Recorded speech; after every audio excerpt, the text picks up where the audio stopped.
ज्ञान achievers, how are you? I hope you all are doing well.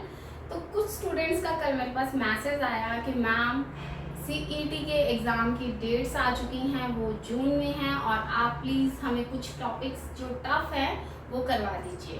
तो इसीलिए हमने प्लान किया कि हम सबसे पहले इंश्योरेंस से स्टार्ट करेंगे, जो कि बहुत ज़्यादा इंटरेस्टिंग है और बिल्कुल ईजी सब्जेक्ट है। तो आज ज़्यादा टाइम ना लगाते हुए बस एक छोटी सी अपील कि please like, subscribe and share my channel, ताकि ज़्यादा से ज़्यादा मोटिवेशन मिले और मैं आपके लिए ज़्यादा से ज़्यादा वीडियोस लेके आ सकूँ। तो आज मैं स्टार्ट करवा रही हूँ आपको इंश्योरेंस से। तो इंश्योरेंस क्या होता है? इंश्योरेंस आने का रीज़न क्या होता है ना कि जब हम कोई बिजनेस को स्टार्ट करते हैं, चाहे बिजनेस है चाहे हमारी लाइफ है, आज प्रेजेंट का हमें मालूम है बट फ्यूचर इज अनसर्टेन। हमें फ्यूचर के बारे में कुछ नहीं मालूम। आज अपने करोड़ों का बिजनेस स्टार्ट किया है, लेकिन क्या पता वो बिजनेस आज बहुत अच्छी डीलिंग्स दे रहा है, लेकिन इन फ्यूचर वो बिजनेस इतना अच्छा ना चले, कोई फायर लग जाए, कोई रिस्क हो जाए, कोई फाइनेंशियल लॉस हो जाए, तो उस फाइनेंशियल लॉस की सिक्योरिटी नहीं है हमारे पास। तो उसीलिए बर्थ हुआ इंश्योरेंस का। इंश्योरेंस जो है एक तरह की सिक्योरिटी है कि आपके जो फ्यूचर के अनसर्टेन लॉसेस हैं उस फाइनेंशियल लॉसेस को कवर कर सके। अब क्वेश्चन आता है कि मैम आप फाइनेंशियल लॉस क्यों बोल रहे हैं? देखिए, फाइनेंशियल लॉस इसलिए बोला जा रहा है कि यहाँ पे आप बिजनेस की भी लॉस मान सकते हो, कोई पर्सन का लॉस मान सकते हो, जिसको मान लीजिए हम एग्जांपल ले लेते हैं कि कोई ऐसा पर्सन जिसको आप बहुत ज़्यादा प्यार करते हो, या आप ये ले लीजिए आपका बिजनेस है, अब बिजनेस है, आपको उस बिजनेस के अंदर बहुत अच्छा प्रॉफिट चल रहा था, लेकिन वो लॉस आ गया। अब उस लॉस को फाइनेंशियली कवर तो इंश्योरेंस कंपनी कर देगी, लेकिन जो आपकी उस लॉस, उस कंपनी के साथ जो अटैचमेंट्स थी, मोरली आप जो अटैच थे, ठीक है, वो वाला लॉस आपका कोई भी कवर नहीं कर सकता। एक जो अटैचमेंट है, अफेक्शन, लव, उसको हम कवर नहीं कर सकते, उसको इंश्योरेंस कंपनी कवर नहीं कर पाती। इंश्योरेंस कंपनी सिर्फ और सिर्फ फाइनेंशियल लॉसेस को ही कवर कर सकती है। इसलिए हम हमेशा बोलते हैं कि insurance companies covers financial loss. Okay, समझ आया? अब क्या है कि insurance is a way to manage your risk. आपका रिस्क चाहे वो कार से रिलेटेड है, चाहे लाइफ से रिलेटेड है, आपका हेल्थ इंश्योरेंस का है, हेल्थ का है, फायर का है, होम का है, तो कोई भी तरह का जो रिस्क है उसको मैनेज कर सकता है इंश्योरेंस। नेक्स्ट वन है कि protection against unexpected financial loss. देखो, हम हमेशा पॉजिटिव होके चलते हैं फ्यूचर के लिए, बट कई बार क्या होता है लाइफ में अनएक्सपेक्टेड लॉस आ जाते हैं जिसको हमने एक्सपेक्टेशंस भी नहीं किया होता। क्या कोई पर्सन ऐसा सोचता है कि वो बीमार हो जाएगा आने वाले टाइम में? ठीक है, आजकल बहुत ज़्यादा डेथ हो रही है, हार्ट अटैक से हो रही है, या किडनी फेलियर हो गया है, या कैंसर हो गया है, जो भी बहुत सारी गंदी गंदी बीमारियां आई हुई है। लेकिन इन बीमारियों से हम अपने आप को सिक्योर करना चाहते हैं, हम अपनी फैमिलीज को सिक्योर करना चाहते हैं। उस फैमिलीज की सिक्योरिटी के लिए एक टर्म है इंश्योरेंस, कि जो इंश्योरेंस है वो प्रोटेक्शन दे देता है कि कल को मान लो किसी एक पर्सन की डेथ हो जाती है तो उसकी फैमिली को एक फाइनेंशियल सपोर्ट मिल जाता है with the help of insurance. I hope आपको समझ आया होगा कि इंश्योरेंस क्या होता है। ठीक है, ये एक तरह का लीगल एग्रीमेंट होता है between individual and insurance companies. अब ये तो है नहीं कि ऑर्ली एग्रीमेंट हो जाएगा, कल को पर्सन की तो डेथ होगी, उसके बाद कौन रिस्पॉन्सिबल है, तो इसलिए ये एक लीगल एग्रीमेंट होता है, it is enforceable by law, तो ये वैलिड होता है। इस रीजन से कल को कोई भी दिक्कत नहीं आती है, जो भी आगे पर्सन को या उसकी फैमिली को मिलना है, सपोर्ट मिलना है, फाइनेंशियल सपोर्ट, वो इंश्योरेंस कंपनी को प्रोवाइड करवाना पड़ता है। ठीक है, तो इसलिए बिटवीन इंश्योरेंस कंपनी को वो फाइनेंशियल सपोर्ट प्रोवाइड करना पड़ता है। आई बात समझ? अब होता कैसे है सब कुछ?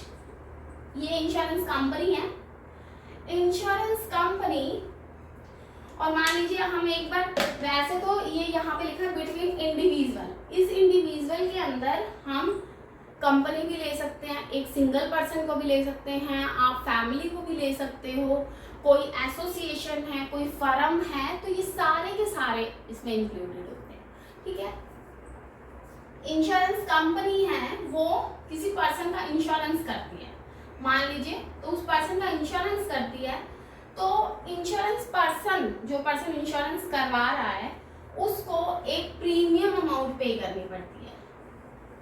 प्रीमियम क्या होता है कि एक तरह की इंस्टॉलमेंट देनी पड़ती है।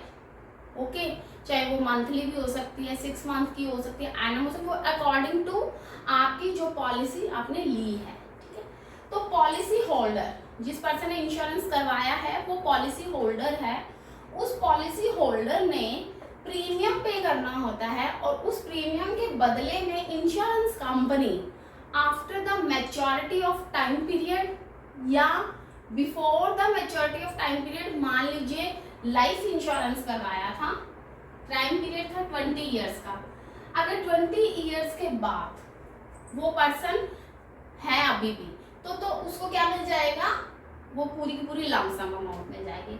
बट अनफॉर्चुनेटली वो पर्सन एक्सपायर हो गया है, तो जो भी आगे क्लेम करता है, जो उसकी फैमिली में जिसको उसने नॉमिनी बनाया है कि मेरे बाद इस पर्सन को मेरी वो लाइफ इंश्योरेंस की अमाउंट मिल जाए, तो उस नॉमिनी को वो इंश्योरेंस कंपनी क्लेम देती है। आई होप ये पॉइंट समझ आ गया होगा, ये एक शॉर्ट सा इंट्रोडक्शन था। ओके, अब आता है कि फंक्शंस क्या हैं, कि इंश्योरेंस कंपनी के क्या क्या काम है, इंश्योरेंस करता क्या है। तो सर्टेनिटी है, देखो लॉस जो है वो हमारा अनसर्टेन है, हमें नहीं पता कि किस टाइम पे क्या फाइनेंशियल लॉस हो जाए, लेकिन वो लॉस होने के बाद इंश्योरेंस कंपनी आपको एक फिक्स टाइम पीरियड के, जो भी मतलब उनके रूल्स हैं या जो भी उनको अपना एक करनी है, वर्क करना है, उस वर्क करने के बाद वो आपको फिक्स अमाउंट पे करती है। मीन्स जो फाइनेंशियल लॉस से आप सफर कर रहे हो उसके लिए वो आपको क्लेम देती है, क्लियर, कंपनसेट कर देती है। तो इस तरह से सर्टेनिटी है। ठीक है, लॉस आपका अनसर्टेन है, नहीं पता था कि कब आपके बिजनेस में आग लग गई। अब आग लगना कोई फिक्स थोड़ी ना कि इस टाइम पीरियड में आग लग जाएगी, नहीं लग, बट वो पूरे का पूरा चेक कर लेते हैं कि किस रीजन से आग लगी, कितना लॉस हुआ है, फिर उसका अगर मान लीजिए 100% क्लेम करना है तो 100% कंपनसेशन भी इंश्योरेंस कंपनी देती है, कई केसेस में 90-80, वो अकॉर्डिंग टू सिचुएशंस होता है। तो वो एक फिक्स टाइम पीरियड के बाद इंश्योरेंस कंपनी इंश्योरेंस को अमाउंट पे कर देती है। नेक्स्ट वन है प्रोटेक्शन। प्रोटेक्शन तो है ही, ऑब्वियसली है, ऐसे तो हमें कोई भी एक पैसा नहीं देता, लेकिन एक इंश्योरेंस कंपनी ऐसी है जिसको हमने फिक्स टाइम पीरियड पे प्रीमियम पे किया था, इस रीजन से वो अगर मान लीजिए कोई प्रॉब्लम आती है तो उस प्रॉब्लम होने के बाद इंश्योरेंस कंपनी उस लॉस की वजह से हमें प्रोटेक्ट करती है, हमें सुरक्षा देती है कि कल को मान लो ये लॉस हुआ तो हम आपके साथ खड़े हैं, हम आपकी हेल्प करेंगे, तो प्रोटेक्शन हो जाती है। आई बात समझ? फिजिकली भी हो जाती, फिजिकली तो क्या प्रोटेक्शन होगी, जैसे कि मान लीजिए लाइफ इंश्योरेंस है, आपके ए पर्सन है, ए पर्सन के बच्चे बहुत छोटे छोटे हैं, कैसे कैसे वो मैनेज करेंगे सारा सिस्टम, तो इस रीजन से आप उन बच्चों की प्रोटेक्शन के लिए इंश्योरेंस कंपनी, मान लीजिए आपने लाइफ इंश्योरेंस करवाया हुआ था तो वो क्लेम जो है वो मिल जाता है। नेक्स्ट वन है रिस्क शेयरिंग। रिस्क तो शेयर हो ही जाता है ना, मान लीजिए आपने अपना मोटर इंश्योरेंस करवा रखा, कार का इंश्योरेंस करवा रखा था, अभी तक तो क्या थी, कार की सिर्फ ऑनर आप थे, लेकिन कल को कार का लॉस हो गया, आपकी कार थी मान लीजिए 50 लाख की, अब 50 लाख तो बहुत बिग अमाउंट है, बिग अमाउंट है 50 लाख की, कार का जल गई, फायर लग गई या कोई भी टकरा गई है किसी ट्री के अंदर, तो वो लॉस हुआ। आप 50 लाख की कार की मान लीजिए कितना लॉस हो गया, 80% लॉस हो गया, 40 लाख की कार बिल्कुल डिस्ट्रॉय हो गई। अब 40 लाख अकेले पर्सन को बियर करना है रिस्क, उससे बेटर क्या है कि इंश्योरेंस कंपनी से अगर आपने क्लेम करवाया हुआ है तो वो रिस्क क्या हो जाएगा, आपका शेयर हो जाएगा। ठीक है, मान लीजिए अगर 40 लाख का 80% अमाउंट भी दे देते हैं तो 32 लाख का तो क्लेम इंश्योरेंस कंपनी से मिल गया, तो आपको तो सिर्फ रिस्क कितने का हुआ, 8 लाख का ही शेयर करना पड़ेगा। Okay, assist in capital formation. आपने कभी सोचा है कि हम प्रीमियम देते हैं तो कंपनीज को क्या बेनिफिट होता है? कंपनीज को क्या बेनिफिट होता है, मान लीजिए एक छोटा सा एग्जांपल ले लेती हूँ मैं कि हम 1000 रुपीज वो मान लीजिए 100 लोगों से ले रहे हैं प्रीमियम में 1000, तो कितना हो गया, एक छोटे से एग्जांपल से 1 लाख रुपीज हो गए। अब जब 1 लाख रुपए हर महीने इकट्ठा हो रहा है तो वो 1 लाख रुपीज इंश्योरेंस कंपनी कहीं पे लगा रही है, कहीं पे बिजनेस को इन्वेस्ट कर रही है किसी जगह पे। उससे क्या होता है, इंश्योरेंस कंपनी वो इन्वेस्ट करती है, मान लीजिए उन्होंने आगे किसी को लोन प्रोवाइड करवा दिया, वो लोन प्रोवाइड किया मीन्स उनका कोई बिजनेस है, मान लीजिए 1 लाख रुपए ABC 3 को लोन प्रोवाइड करवा दिया। अब इन ABC ने अपना बिजनेस सेटअप कर लिया। ठीक है, ABC ने अपना बिजनेस सेटअप किया और इन्होंने आगे लोगों से और ज्यादा वाइड किया अपना बिजनेस, इन्होंने लोगों को एम्प्लॉयमेंट दे दिया। ठीक है, ABC ने भी जो इंश्योरेंस कंपनी ने पैसा दिया था उसको लगा के अपना बिजनेस सेटअप कर लिया। साथ में अब ABC जो ये लोन दिया था इंश्योरेंस कंपनीज ने, उसके बदले में ABC से वो इंटरेस्ट चार्ज कर रहे हैं, तो इधर से तो प्रीमियम हो गया, इधर से इंटरेस्ट का फायदा हो गया, तो ये तो इनके लिए प्रॉफिट्स हो गए।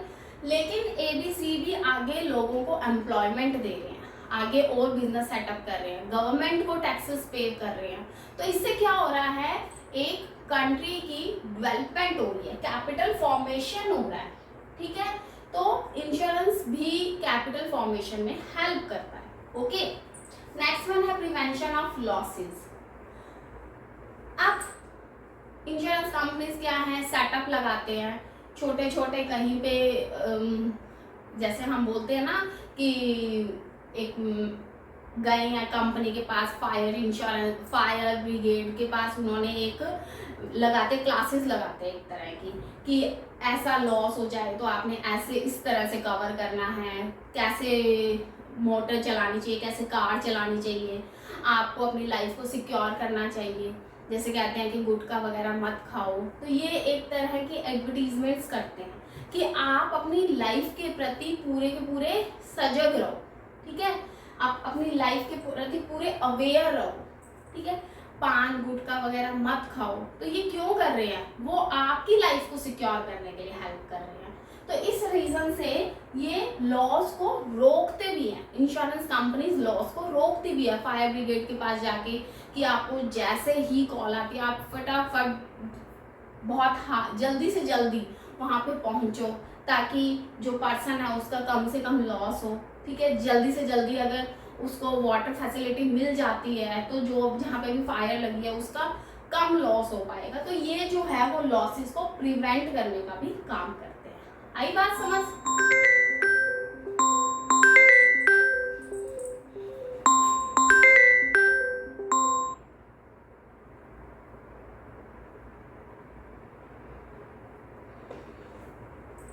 तो ये चीज क्या हो गई है, इंश्योरेंस कंपनीज का एक छोटा सा इंट्रोडक्शन हो गया, फंक्शंस हो गए। अब आप मुझे बताइए कि आपको कैसी लगी क्लास, और मैं ज़्यादा से ज़्यादा कोशिश करूंगी कि आपका डिजास्टर मैनेजमेंट, इंश्योरेंस, इकोनॉमिक्स की ज़्यादा से ज़्यादा क्लासेस ले सकूँ। मेरी ऑलरेडी इकोनॉमिक्स की क्लासेस भी हैं, आप प्लेलिस्ट के अंदर जाइए, इकोनॉमिक्स की आपको बहुत सारी क्लासेस मिल भी जाएगी। और प्लीज़ आप लाइक, सब्सक्राइब और शेयर कीजिए ताकि ज़्यादा से ज़्यादा मोटिवेशन मिले और मैं मिड ऑफ जून तक आपको ज़्यादा से ज़्यादा सिलेबस कवर करवा सकूँ। कोशिश मेरी ये है कि 100% सिलेबस कवर करवाऊँ। तो आप मुझे मैसेज कमेंट में ज़रूर मैसेज कीजिए कि आपको कैसी लगी। अगर कोई और भी इम्प्रूवमेंट की नीड है तो प्लीज़ वो भी मुझे मैसेज कीजिए। And please like, subscribe and share my channel. Thank you so much, have a nice day and God bless you.